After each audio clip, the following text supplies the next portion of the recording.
Hey guys, welcome back. It's your favorite mom and dad and your favorite YouTube couple. Sincerely the Carsons. I'm Malik Carson. And I'm Tyshe Carson. And today we're going to get into something serious. It's getting disrespectful and evil at this point. And let's just roll the clip. That's one of the things that I think a lot of times boys need is not just exposure to one guy. One dad. No matter how good the dad is. He can't be everything. He can't be everything. And then that boy may need somebody to give the boy some perspective on the dad. Yeah, right? Yeah. One of the most valuable things I learned as a guy was I had a gay professor in college at a time when openly gay folks still weren't outlawed. Who became one of my favorite professors and was a great guy and would call me out when I started saying stuff that was ignorant. You need that to show empathy and kindness. And by the way, you need that person in your friend group so that if you then have a boy who's gay or non-binary or what have you, they have somebody that they can go, okay, I'm not alone in this. Yeah. All right. As y'all can see, Obama has had his opinions. Oh, He's stating them on his wife's platform, Michelle's platform. And as you can see, she's on there agreeing and agreeing and agreeing. And so I think that this is quite controversial. This is beyond controversial. Yeah. You know what I mean? Especially because this is a former president, you know, the first black president. Right. So this is beyond what you could probably even fathom. But are we surprised when he's the whole intro to this? You know what I'm saying? Like, I think that when I seen it initially, I wasn't very shocked because I was like, Obama legalized gay marriage. He promoted, you know, a lot of the start of what we see kind of expelling out today. You know what I'm saying? Like the transgender movement and all of the acts on young kids being able to change their sexual identity and things like that. Yeah. I'll be honest with you. I was shocked. Oh, okay. And I'm gonna tell you exactly why I'm shocked. Not because I don't think they were capable of doing it, but I'm shocked because why does it have to be us? But black always. people? It's always us. Yes, exactly. And I don't like, you know me, I don't like to pull the race card. Right. But it's always us that it has to be the front line of doing something that's just, you know, just to the point where, you know, our ancestors would turn over in their graves. Like, it's not even funny at this point. You know what I mean? That's why I'm shocked. I'm shocked because I'm so tired of seeing that we're the front line of all of the stuff that I see as evil now, you know? Yeah, and I won't say, I didn't mean to cut you off. I just wanted to, well, let me let you finish and then go ahead. Yeah, I think that it's getting to the point now where, you know, we like to play the race card in the opposite way of saying, well, we don't get the privileges for this, the privileges for that, the privileges for this, right? And what all that I see now, you know, being in 2025 is we have all the privileges. You know, you see all the people on TV, all the people on newscasts, news reports, you know, your biggest YouTubers, they're all people of color, right? And the people who have this platform and this power, right, they use it to disrespect the people that came before them. And all the people that came before them, you know, they had to, you know, die and bleed and sweat and fight, not even just the men, but the women too. You know, they had to fight for the right to do these type of things. And when we now, being in 2025, have the right to do these things, we misuse it and we abuse it. The good that they tried to create for us, we erased all of it. You know, and this is a perfect example of what Obama just said and did, not even just because it was about, you know, the LGBT community, right? It was because of the simple fact of what you're saying, right? you're telling men, I don't care. Think about this message. Before you go into that point, I wanted to touch on something. So when you say like black people are at the forefront of it, in my opinion, I think that it's systematically designed that way, because I think that the outlook of, let's just say, the general population, like a commonality. I'm not saying this is every single person, but I'm just saying commonly a lot of people view, I'm not saying it's true, but they view white people as being a little sly, maybe evil, like based off history, based off circumstances, different examples that we could throw out there as to why white people's narrative in society can be already like second looked. You know what I'm saying? Like, so if what I'm saying is, say a white person comes up on a white president was saying these things, I don't think that it would be viewed as outrageous as we view it because it's coming out of Obama's mouth. Because sometimes I think that black people are viewed as righteous when we're not. You know what I'm saying? Like sometimes I think that we have a righteous view due to our oppression. But sometimes I think we perpetuate evil just as much as other races do as well. Yeah, I mean, honestly, to me, this has nothing to do with, white people. I'm not saying it does. I'm saying when you brought race into it, I was just stating I'm saying that's why I was surprised. I'm surprised because of, that's what I'm saying. I'm not even bringing white people into this because Obama is clearly black, right? Right. What I'm saying is the reason I brought up the fact that Obama is black is because of what I'm saying. The people before him, the people before us, what they had to endure and what they had to go through to even get to that point, for someone like him to be able to get the position that he even held at one point in time. And you're saying he's holding the position carelessly. Yes, okay. Exactly. That's what I'm saying. This is not about black or white or I just wanted to clarify that because I didn't know what you meant by it. Yeah, that's what I mean. What I mean is he's, like I said, he's taking something that was meant for good and he's misusing it and he's abusing it. He is not upholding the standard of what someone of the past time would have held that standard. We misuse today. Black people misuse the good that we have now. Okay. Right? That's what I'm saying. Yeah. And I'm saying, that's what I'm saying. This is not even just about, black, white, or LGBTQ, right? This is the message that he's telling you, like, let's say, even if you agree with LGBTQ, right? Which we don't, right? But even if you do, right? He's also saying another message in there that is behind the LGBTQ, so right? It's like a layer. It's a layer. Yeah. It's a layer. Yeah. And you dissect that, right? If you actually listen to what he's saying, not only is he saying that LGBTQ is okay, but he's also saying that. He feels like that. But he's also saying that boys should not only have authority from their fathers, right? Boys should not only have to listen to their dads. Their fathers need to be vetted. Yes, their fathers need to be vetted for them. Their fathers need someone else telling them how to. Not just somebody else. Yeah. A gay man. Yes, exactly. Yeah. Exactly, which is ridiculous. You're trying to tell other men, right, how to raise their sons when you have no sons. You have only daughters. Right. And you're trying to project what you went through and say that this is what all men should do with their sons.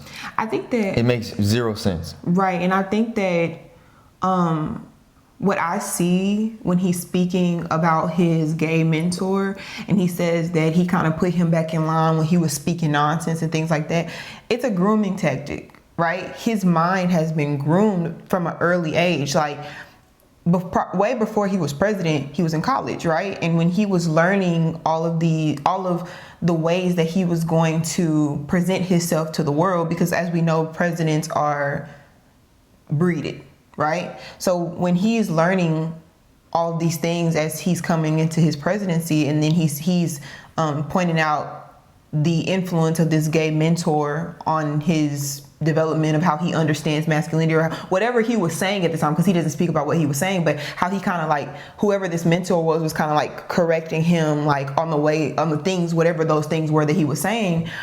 that to me seems like a grooming of the mind, because it's like, let's say he's a younger guy and he's like, oh, that's gay, or that's this, or this, that, or this. It's like, you can't say that, you can't do that, and make sure that that's very ignorant, and it's like, I think that now you're perpetuating whatever was instilled in you onto other people. And for like Malik just said, you don't even have sons to be speaking this. You don't even have the experience of what it means to teach a man to be a man. So to insinuate, especially as a black man, that men should allow that type of influence on their son, or even that it's necessary, is very odd. You know what I'm saying? Very telling of what that kind of influence had on him later in his life, because he's still speaking about it today after his presidency, after all these experiences. This is his message. Yeah, you know? exactly. Out of all the things that you've accomplished in your life, this is the message that you're bringing to a podcast that you and your wife are doing when y'all are the former president and former first lady of the United States of America. Right. You know, one of the greatest countries, the greatest country to ever exist. You see what I'm saying? And it makes zero sense. And that's what I'm saying. I think they're emphasizing this for a reason. This is what we're trying to explain to you guys. Homosexuality at some point in time, I don't have the exact details, but at some point in time was a don't ask, don't tell kind of blanket over our society.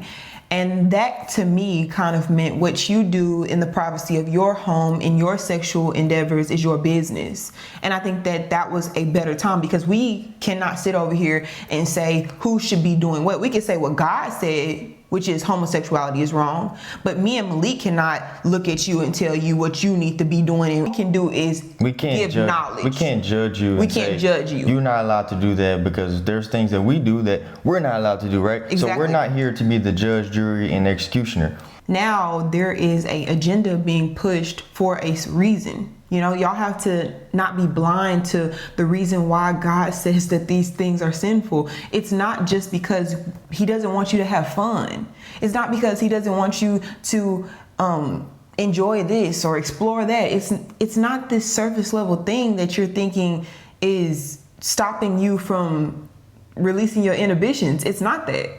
It's genuinely an agenda of evil that's pushed upon you, because why was it at some point not a big deal or not a common topic as to how we talk about how we interact in our bedrooms or what you do in your private life? That's between you and God. It was between you and God at some point and your partner. But now we're just talking about it willy-nilly at the table with kids.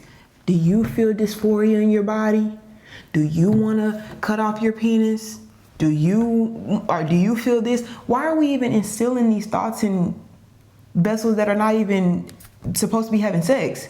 You know what I'm saying? Like, you're talking about a child, somebody's son. You're telling somebody that's their child, and you're advising them to have a conversation about sexuality, or to have a conversation about monitoring the way they speak about, you know, normal things in the form of your sexuality and what you find appropriate based off of what you do in the privacy of your bedroom. So that's why I'm saying this is distorted thinking. You get what I'm saying? Yeah, but it's like I said, the real message is behind that. He's using the LGBTQ to be on the front line, so you can't hear the real message. The real message behind that is he's saying, kids, if your parents are saying no to you, if your parents think that you're wrong, if your parents think that they know what's best for you, they really don't. So go find someone who knows what's best for you that's not your parents, and let them tell your parents that they're wrong. That's what he's really saying. He's really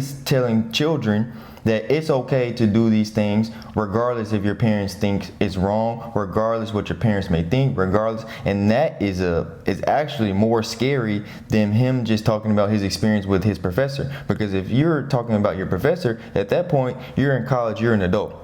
But what you're saying is to these children that their parents don't know what's best for them. So go seek someone who knows what's best for you that's not your parents, who can go tell your parents why they're wrong. That's the real message. And that's scarier than what the message he's trying to hide it with.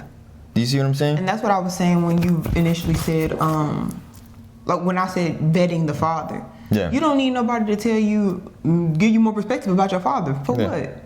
This is my father. Yeah. He has my best interest. That should be the narrative at all times. Yeah. You know what I'm saying? But now we're pushing something that you need to question your father, or your father doesn't have your best intention, or your father doesn't understand. Like you just said, that's a separation of parent and child.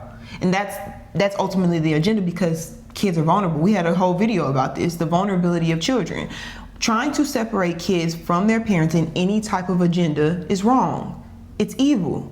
Because your mentor did not have a better interest in you than your father, not naturally. And so when we're speaking about this in a general sense, naturally, nobody's going to have a better intention for their son than his father. So why push a narrative to say that someone else needs to step between that relationship? Especially a man who doesn't have the same even sexual orientation or desires that this man has for his child. It just doesn't make sense. It's putting a being that's contradictory to what this man is trying to instill in his son to tell him something opposite. Now we're two-sided. Well, it's topics like this, and people who put these type of messages out, who have the most influence in the world, and some of the most powerful people in the world who put out these messages, they put out these messages. This is the scary part, right? Yeah. And this is the issue that we are now having in America, and why America is so distorted and why America is so lost, is because now you have men and women who do not understand the true value system of women and the true value system of men, right? Which is why now you have a crisis between feminists and masculinity, right? And it's a great divide, which is now why you're seeing people not wanting to be married anymore, which is now why you're seeing people not wanting to have children anymore, right? It's the reason why you now see more single parent households. It's the reason why now you see more children being abandoned. It's the reason why you see more children in adoption centers.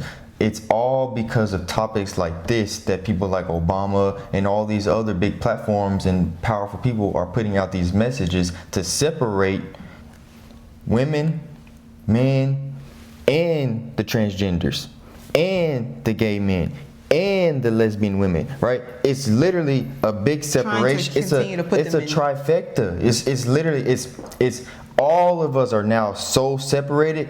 You have 13 categories now. You have men, women. Some of them are kind of men. Some of them are kind of women. Some of them are fully men. But there's so many different categories. That's why everyone's lost. Why everyone's confused. Because no one has been taught. No one has been told what the true value system of what men and women are. And that's the crisis that we have here. Men, stop listening to people like this who are telling you how to raise your children. You know how you raise your children? Open the book and he will tell you the Bible how to raise your children. Don't listen to another man who's telling you to turn your son into a girl, or don't listen to another woman who's telling you to turn your daughter into a boy. It's wrong. This is the issue that we're having. Men, we are supposed to stand for something, not sit down. There's a reason why we stand up while we pee. And there's a reason why women sit down when they pee. Because men, you're supposed to stand up for something, not sit down for everything.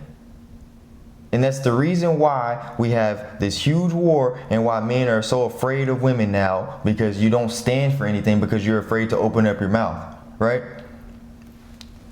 Use that bass in your voice for something. That's an inside joke between us.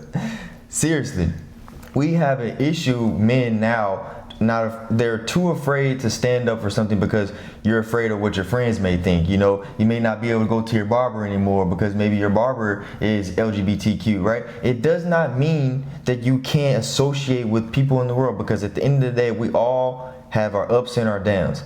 All this means is you have to stand for something. And if you learn how to properly stand for something, right, you won't lose your friends. It just means your friends respect you enough to understand what lines to cross and what lines not to cross. But if you don't stand for anything, everyone is going to cross that line. Everyone is going to step overboard. Everyone is going to come to knocking at your door at 12 a.m. and you're supposed to be in the bed at 9 p.m. Everyone is going to overstep your rules and your boundaries if you don't stand for anything. And it's the most important for men. Because men, like I said, you have to stand for something. Because if you stand for something, that means your wife will stand for something. And if your wife stands for something, that means your children will stand for something. And if your children stand for something, that means their children will stand for something. But now we live in a world where no one wants to say anything. No one wants to stand for anything. Everyone wants to just dibble and dabble in a little bit of everything. And that's the issue. Yeah, I like what you said about the separation of everybody. It's that's what I was speaking about. It's a tactic. It's not to say that anybody who is a part of the LGBT shouldn't experience grace, love, understanding. It's not anybody's place to judge. We can say what we don't support, but that's not the person. Their actions, that's like me sitting over here saying, like, my daughter stole something. Do I not love my daughter because she did something that I don't agree with? I still love my daughter. Exactly. But I don't support what she's done. Exactly. And that's okay. And when I love the way Malik just put that we live in a generation of support. Everything needs to be inclusive. Nothing should be exclusive. Everybody gets a banner. Everybody gets a trophy. Everybody gets a badge. That's not real. That's not real. At the end of the day, there are boundaries, there are lines, and everybody is different. Everybody's belief system is different. Everybody's understanding of the world, everybody's life experience is different. So when it comes down to what I believe, what we believe, it doesn't mean that we can't be friends with people who oppose our beliefs or have different type of beliefs. It just means that you respect us for what you know about us because we provide clarity about that. And as long as you can respect that, we can respect you. You understand our stance, we understand yours. But because everybody believes that we have to agree, and because everybody believes that we have to all kumbaya, and if anybody says anything, they're excluded and they're canceled, it's a lukewarm, fragile generation that lacks courage, they don't stand for anything. How could you tell me that 100 people in a group all have the same beliefs, same understanding, no, you don't. You just don't want to speak up for what you believe in because it's not cool or it's not popular opinion. That's what social media has done to us. It's before you leave a comment, you scroll through the comments to see if somebody else said it first. You have to feel included and share your opinion with somebody else for you to feel validated. And that's the issue. Your children will be a flock-minded, cattle-minded, whatever. They will have the same mind as everyone around them unless you differentiate them from the group. You have to help your children through you, not from what you say, but from who you are. You have to stand for something so that your children can have an individual mindset. They can think for themselves and they can understand the world in a perspective that is within God's will, because anybody who believes that should be your goal. Your goal should be to produce a generation that has more clarity about God's will than we did. Like our parents had their issues teaching us, and then me and Malik will run into issues or little bumps on how we teach our children, and it would just get better and better and better to create a better understanding of what God wants for us, right? So when Obama is coming and saying this about future generations, because these are fathers with younger kids, or fathers, some of these men who are listening to this message have young boys or whatever, that's an influence of the next generation. You as a parent have to be able to oppose that. You as a parent have to be able to, because kids have phones. If they see Obama saying this, you as a parent have to instill something in your children of individual thinking, and not to just take what they see online and just take it for fact. You have to establish that. That's a habit. That's not something that they'll be born with. So it's just important to not be a bandwagoner. It's important to have individual thought processes. And it's important for everybody watching this to respect other people's opinions. Because once we can get to a place where everybody can have adult conversations and respectfully disagree with one another, then we can have real conversations on progression. as a whole. Yeah. But because we lie to each other in each other's faces, and we can't talk about our true intention and what we really feel and all this, now everybody's talking about, I keep my circle small. Everybody is snakes. I can't trust nobody. We have this fear of other individuals because of their difference of opinion, which is crazy to me. It's fragile. It's weak. Yeah, because the truth is this. All of y'all that are watching this or may see this, I'm talking to you. If you see someone that says something good, but if nobody likes it, you're going to pretend like you didn't see it. But if you see something that's, it's alright, it's mediocre, but everybody else liked it, you'll repost it, you'll share it. It could be a trash message, but you'll repost it. Why? Because it got 10,000 likes, because it got 5,000 likes, because it got 100 reposts. But it could be something simple like, you know, a rapper said, he said that he'll never let somebody play him dirty. And you'll repost it and say, this was the greatest quote ever. And it's my 3-year-old could have said that. Little baby was cooking. My 3-year-old daughter could say that. Yeah. Seriously. Yeah. And that's what y'all like to repost. Y'all like to repost and, you know, hype Support. up and support things that mean nothing. But you don't support things that mean something, that stand for something. Why? Because you're a coward. That's the truth. You're a coward. And I know that you're a coward because you know what I'm saying is the truth and you feel it in your heart right now. That's the truth. You're afraid of not being accepted. You're afraid of being a black sheep. You're afraid of losing your account. You're afraid of losing your followers. You're afraid of losing your business. You're afraid of losing money. You're afraid of all of these different things. But guess what? None of these things you can take with you once you're gone. That's why it's more important to stand for something than it is to idolize something that means nothing when you're gone. A man who stands for nothing will fall for anything. And that's why I learned that in the Bible, there's so many things that people repeat that have turned into cliches, but they actually have so much profound meaning. Yeah. Like when Jesus says, deny me in front of man and I will deny you in front of my Father, there's a reason for that. It's so funny because I've talked to people when I was growing up. You go to church and you have these like conversations, right? And everybody will say that if there was a gun to my head and somebody said, do you believe in Jesus? I'm gonna say, yeah. And it's like, are you joking? You can't even tell somebody in line that skipped you that you was in line. You can't even control anything around you in a mature manner. You have no courage to speak up for yourself or what's right or what you believe in. You have no courage to even open your mouth. You're scared to be seen. So to see a barrel in your face and then you think, I would say yes, it's unbelievable. Yeah, you would. It's unbelievable. You have to really take account for who you are as a person. And I'm speaking from self. I used to say that. And I looked at myself like, Tyshe, you're weak. Tyshe, you have to be for real. You scared of cockroaches. You scared of everything. And God is cultivating within me now courage. That's what he wants you to have. He wants you to be able to speak on his behalf. He wants you to be proud of your belief system. He wants you to be able to talk to your brother and your sister and your friends and your family and everybody around you about what's right in a respectful, loving way, to be able to spread his gospel. It's not for judgment. It's not for conviction. Or if you feel convicted, that's within yourself. But the purpose is not for us to feel like we're better than you because we know something you don't. No, it's not that. It's genuinely because we should love you enough to tell you. Yeah, the purpose of it is, if I see you doing something wrong, I should have the courage to stand up and say you're doing something wrong. And the reason that these messages are important to us is because we want the same thing in return. We talk about it all the time. We don't find anybody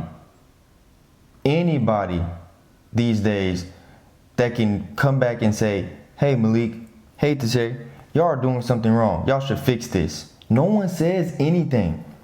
I want people to come to me and say, hey, you did this wrong. Make sure you fix that next time. You're right. Sharpen that iron. You're right. Yeah. I'll fix that next time. But no one has the courage to say anything.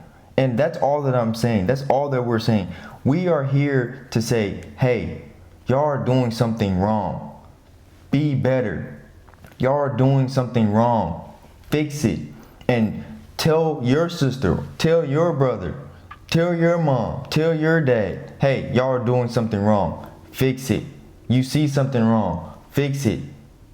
You don't have to be afraid to lose followers. You don't have to be afraid to lose subscribers. Because like I said, at the end of the day, you can't take it with you. And I see so many people all the time. I have so many clients and so many associates that I see in real life that when I encounter them, right, they'll talk about anything and everything. But certain people come around, they won't talk about it because they're afraid of what those people might say. And I'm like, hey, we can have all types of conversations if it's just, you know, me and a couple other people. But if other people come around, you're afraid to have conversations because of what they might say. But I know you're not afraid to have conversations if it was just me and you, because you don't want to lose that client, or because you don't want to lose that friendship. If you can't be yourself the right way, then there's no point of cultivating these friendships or these relationships. You should be able to judge each other righteously. You should be able to correct each other. I'll give you a perfect example. We believe in Jesus, right? But does that mean that if I found a friend that was respectful to my beliefs, that was an atheist, that I couldn't be their friend? No. I could be friends with a respectful atheist. Truthfully. God encourages it. Truthfully, I could. Why? Because if I stand on saying, hey, these are my beliefs, I believe in Jesus, don't cross these boundaries. And if they can respect that, even as an atheist, and come to me and say, when they're around me, not say certain things or not do certain things, right? That means that they respect me. Why would I not want to be their friend? Even though they don't believe in the same thing I believe in, right? Yeah, even that's respect. Even mandatorily, in mandatory, we work with people. We have bosses. We have all these type of people that we understand boundaries in these forms. Exactly. We understand that I can't speak to my boss this way, or I can't do these acts at work because this setting and with these people I act a specific way.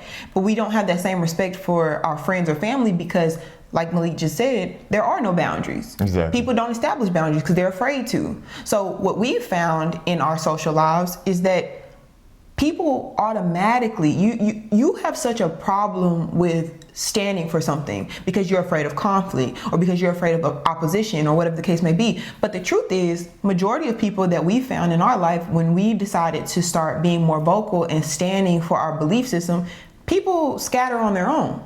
Mm-hmm.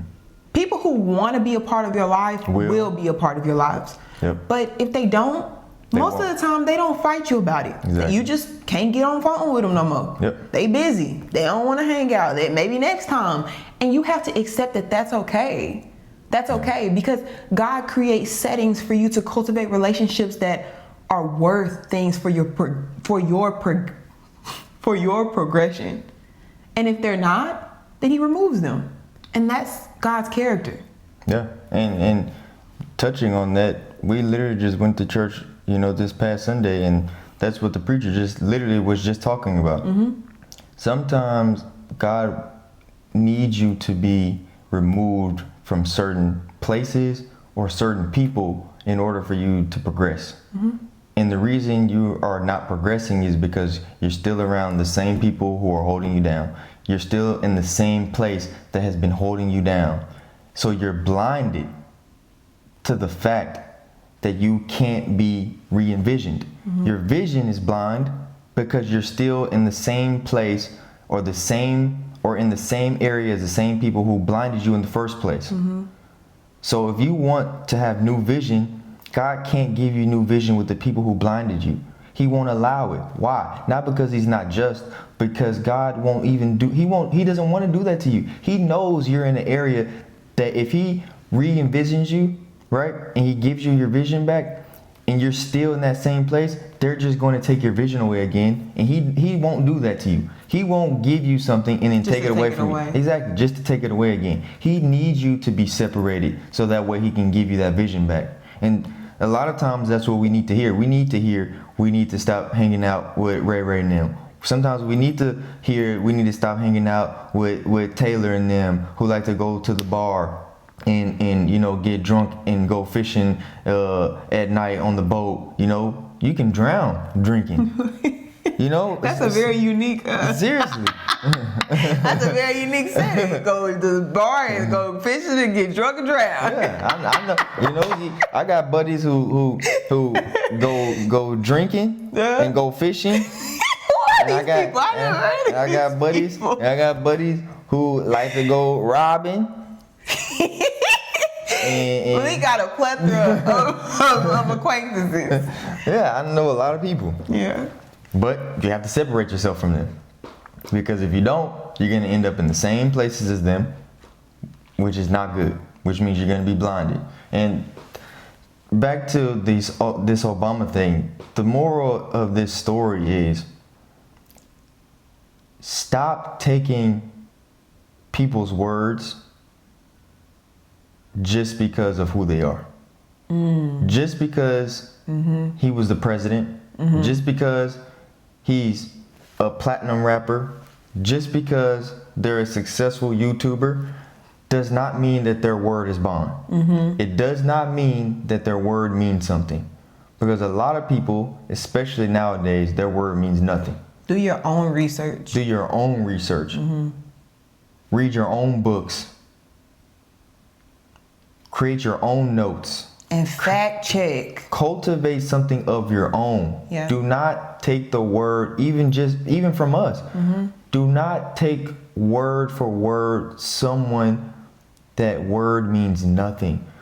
Now, it's okay, you know, if you can see someone whose actions align with their life and they're telling you something, that is totally different than someone telling you something and their actions in their life is the opposite of what they're telling you.